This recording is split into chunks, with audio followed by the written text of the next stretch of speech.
Good morning, students. Today I am Bindu Chaudhary again with you with a novel poem, The Noble Nature, written by Ben Jonson. Ben Jonson जो कि 17वीं शताब्दी के बहुत ही अच्छे साहित्य के क्षेत्र में प्रतिभा संपन्न कवि थे, और अगर इनकी हम बात करें तो ये न सिर्फ एक कवि थे, अपितु ये एक नाटककार, अभिनेता, आलोचक के रूप में भी इन्होंने बहुत ही अच्छा कार्य किया है। और जो द नोबल नेचर पोयम है, इसके बारे में अगर हम बात करें तो यह छोटी सी एक लिरिक है। The noble nature is a lyric which is giving a very important message to ourselves.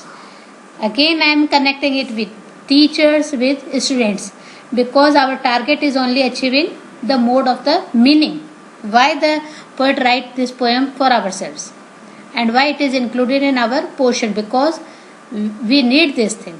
Class 12th की पोएम है द नोबल नेचर। अगेन मैं क्लास 12th के स्टूडेंट्स के लिए बताना चाहूँगी कि पोएट्री पार्ट 10 नंबर का होता है, और इस 10 नंबर के पोएट्री पार्ट में 4 नंबर का जो है वो हमारे पोएम का एक्सट्रैक्ट होता है। इस पोएम के एक्सट्रैक्ट के नीचे हमें 2 क्वेश्चंस दिए हुए होते हैं, 2 नंबर के, जो हमें इन्हीं एक्सट्रैक्ट में से ही लेने होते हैं।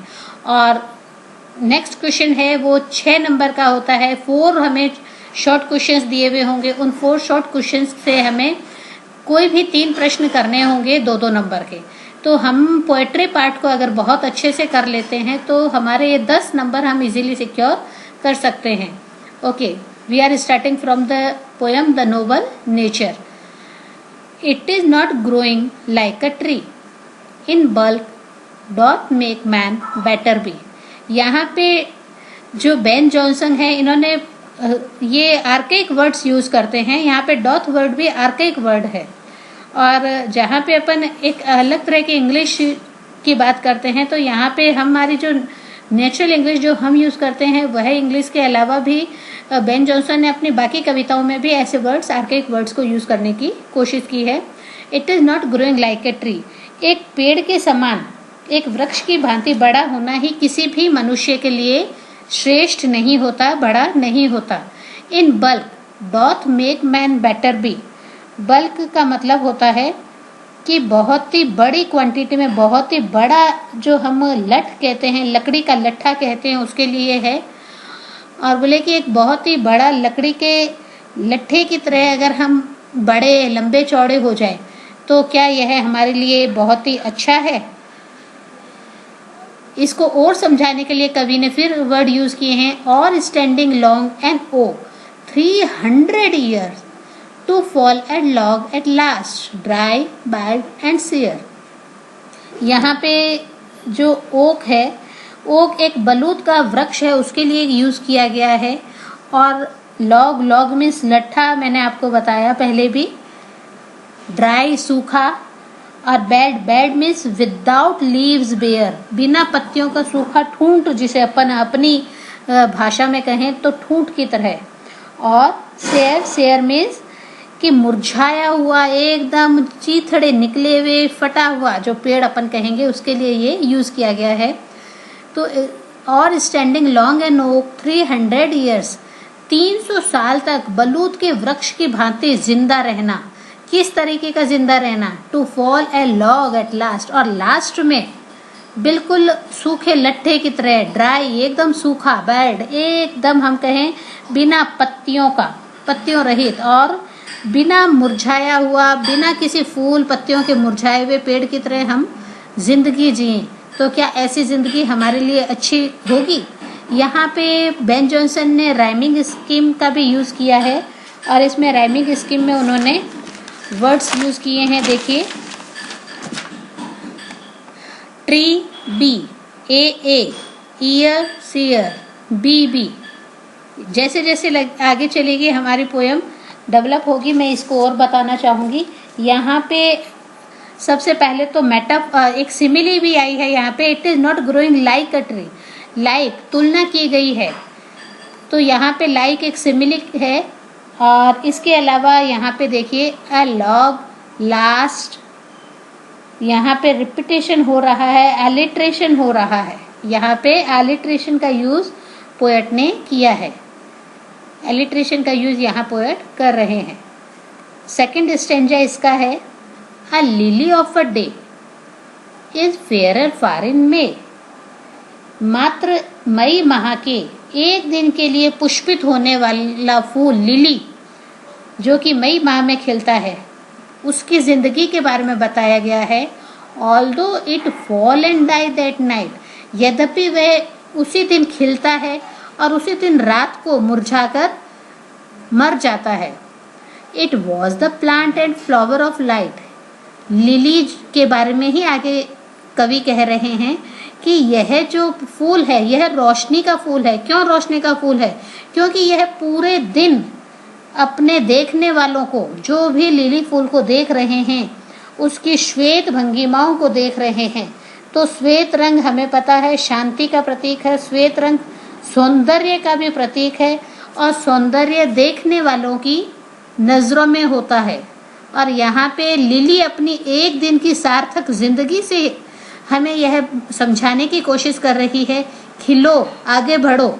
भले ही आप एक ही दिन के नेता कहलाओगे, एक ही दिन के आप राजा कहलाओगे, लेकिन उस राजा बनने में भी आपने कितनी मेहनत लगाई है। आप कहीं बहुत ही ऊंचे स्थान पर पद स्थापित होगे, इसके लिए एक एक दिन, लिली का मात्र एक दिन उसकी सार्थकता देता है, तो हमारा बच्चों का एक एक दिन कितनी सार्थकता देगा इस चीज़ को। इसको हमें बहुत ही अच्छे से पॉइंट आउट करना है। In small proportions we just beautify see, छोटे छोटे टुकड़ों, प्रोपोर्शंस यहाँ पे लिया है हमने छोटे छोटे टुकड़ों के रूप में कि रेशो, अनुपात क्या होता है इसके।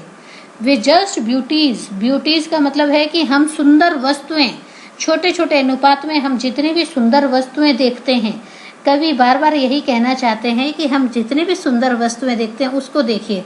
And in short measures life में परफेक्ट भी, और छोटे छोटे ही अगर हम अपनी अवधि 2-2 घंटे की अवधि का भी हम पढ़ने का अनुपात बनाएं। मैं बार बार आपको कह रही हूँ, मैं हर कविता को स्टूडेंट्स के नज़रिए से देख के पढ़ाना पसंद करती हूँ। तो यहाँ पे भी मैं इस लाइन में यही आपको मर्मज्ञ समझाना चाहती हूँ, कवि का ये संदेश यही देना चाहती हूँ। And A short measures life में परफेक्ट भी, और छोटे छोटे अवधि के अगर हम अपने टारगेट्स बनाएं तो हमारी लाइफ सार्थक हो सकती है। इस प्रकार हम कह सकते हैं कि सौंदर्य से भरा छोटा सा जीवन भी सौंदर्य विहीन जीवन से बहुत ही अच्छा है, तुलनात्मक रूप में बहुत ही बड़ा है। पैराग्राफ वाइज मैं समझा चुकी हूँ, एक बार आप इसको हिंदी में, अगर हिंदी में भी समझा चुकी हूँ, एक बार आप लाइन वाइज एक बार इसे देखना चाहें तो मैं एक बार वापस इसे आपको बताना चाहूँगी। इट इज़ नॉट, जो अपना स्टेंजा है, it is not growing like a tree. Brain Johnson the noble nature नामक कविता में अपने को इन पंक्तियों के बारे में बताते हुए कहते हैं कि आकार में वृक्ष के समान विकसित हो जाना ही किसी भी मनुष्य को महान नहीं बना देता है। और जो ओक का वृक्ष है, बलूत का वृक्ष है, वो 300 साल तक जिंदा रहता है, परंतु उसका निरर्थक खड़े रहना और अंत में सूखा, पत्तियों के बिना मुरझाया हुआ गिर पड़ना, वह अपने आप को महान नहीं बनाता है। उसी प्रकार बिना उद्देश्य, बिना लक्ष्य के जीवित रहने वाला मनुष्य भी ओक के वृक्ष के समान ना तो महान बन सकता है, अर्थात अपने समाज के लिए किसी भी अच्छे कार्य को प्राप्त नहीं कर सकता है। सेकंड स्टेंजा है, a lily of a day is fairer far in May. यहाँ पे भी एलिट्रेशन का यूज किया गया है। यहाँ पे भी अगर हम देखें तो एलिट्रेशन का यूज किया गया है। मैं अपनी पोयम को एक बार बैक में ले जाके समझाना चाहूंगी। इज फेयरर फार, बार बार इसका रिपीटेशन हो रहा है, एलिट्रेशन वर्ड यूज हो रहा है। यहाँ पे राइम स्कीम भी बता दूं, day may, A, night might, B, C B. यहाँ पे सी और बी का देखिए राइम स्कीम, तो यहाँ पे सी आ जाएगा। तो यहाँ पे राइम स्कीम के संग चलते चलते हम इसको लेते हैं। और इसी पैराग्राफ में वापस आकर मैं समझाना चाहूँगी, लिली का पुष्प मई माह में खिलता है। लिली के फूल का जीवन मात्र और मात्र एक दिन का होता है, यद्यपि यह मात्र एक दिन के लिए खिलता है और रात को मुरझाकर मृत्यु को प्राप्त हो जाता है। फिर भी कम समय में ही देखने वाले आंखों को कितना आनंद प्रदान कर देता है। और बेन जॉनसन हमें यही संदेश देना चाहते हैं कि किसी भी कार्य के लिए, सुंदर होने के लिए किसी वस्तु का विशाल व बड़ा होना जरूरी नहीं है। सबसे बड़ी बात होती है कि अगर छोटी सी भी अवधि में कोई जीवन जिया जाए तो वह पूर्णता के लिए ही होना चाहिए। Again I am saying, 2 extract है, 2 एक्सट्रैक्ट में से किसी एक एक्सट्रैक्ट को लिया जाएगा, उसमें से 4 नंबर का 2-2 नंबर के 2 क्वेश्चंस पुटअप किए जाएंगे और नेक्स्ट क्वेश्चन आपको 6 नंबर के लिए होगा, जिसमें 4 आपको 2-2 नंबर के प्रश्न दिए जाएंगे। उनमें से कोई 2-3 प्रश्न आपको करने होंगे, उनमें से किसी भी 3 प्रश्नों के आपको उत्तर देने होंगे। 10 नंबर की पोएट्री है। 10 नंबर की 12th क्लास की पोएट्री हमें परसेंटेज हाई करने में बहुत हेल्प करती है और बहुत ही easy going soft spoken method से अगर अपन अभी से चलें, रिटन वे में अपन इस चीज़ को लें तो हमारे लिए बहुत ही हेल्पफुल हो सकती है। Thanks, have a nice day, please like and subscribe and share my channel. All the best.